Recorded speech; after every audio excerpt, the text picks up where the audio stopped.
Europe 1, ça pique, mais c'est bon. Ça pique, mais c'est bon. Anne Romanoff. Alors, David Azencourt, Yes, indeed, yes. vous voulez défendre Arnaud Montebourg? Oui. What a pity. Effectivement, ça paraît bizarre, mais non, c'est vrai, j'étais un peu inquiet pour lui, mais ça va mieux depuis hier soir. Mais longtemps, je me suis inquiété pour Nono. Il manquait d'argent pour financer sa candidature. Il avait même dû meubler son QG de campagne sur Le Bon Coin. Un comble pour un type qui a bossé chez Habitat. Encore quelques semaines, il finissait chez Emmaüs. Alors, évidemment, il a fait appel aux dons sur son site web. Pour l'instant, c'est pas trop ça. C'est vrai que bon, en même temps, il faut comprendre les gens. T'es sur ton ordi, c'est 100 € pour Montebourg ou 100 € pour cette petite paire d'escarpins. T'hésites forcément. Non, t'hésites pas. Voilà, c'est bien ce que je disais. Alors, Surtout que maintenant, tu peux avoir 2 paires d'escarpins pour 100 €. C'est vrai, si tu vas sur les bons sites.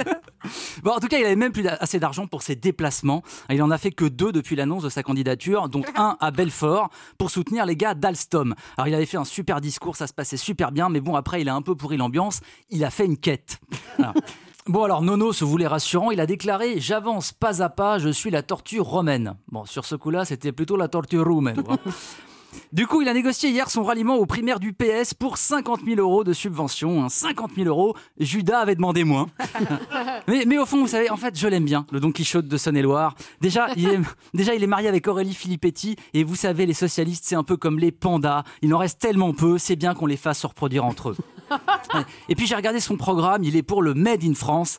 Si, je l'ai lu sur son site qui est hébergé aux Pays-Bas par une société américaine.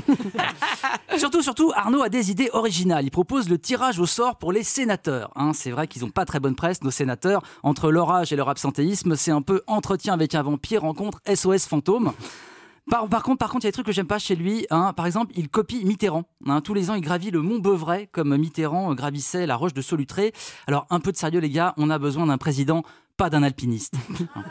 Par contre, après avoir été le plus jeune des vieux, Nono est maintenant le plus vieux des jeunes. Il se fait tailler des croupières par Emmanuel Macron. Les deux se détestent, chacun critique le bilan de l'autre. Après le combat des chefs, c'est le combat des mèches.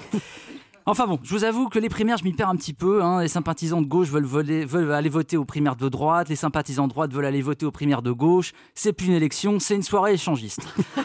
Alors d'ailleurs, pour voter aux primaires LR, les Républicains, je ne sais pas si tu avais vu, mais il faut signer une charte des valeurs de la droite et du centre. C'est un petit peu flou, en même temps, c'est comme les conditions d'utilisation d'Apple. Tu signes et puis on verra bien. Alors, à noter par contre que pour voter, pour voter aux primaires de gauche, il faut juste entrer si tu vois de la lumière. C'est beaucoup plus simple. Et il n'y a pas de charte des valeurs. Ça fait longtemps qu'eux-mêmes, ils ne savent plus trop ce qu'elles sont, leurs valeurs à gauche. En tout cas, malgré le ralliement de Nono au PS, je vous le rappelle, l'hiver approche, comme on dit dans Game of Thrones. Alors pour ces militants qui n'ont même pas un micro-ondes pour réchauffer leur soupe à la tomate, je lance solennellement l'opération Un four avec Montebourg. Envoyez vos dons à Europe 1 qui fera suivre. Europe 1, midi 30, Anne Romanoff.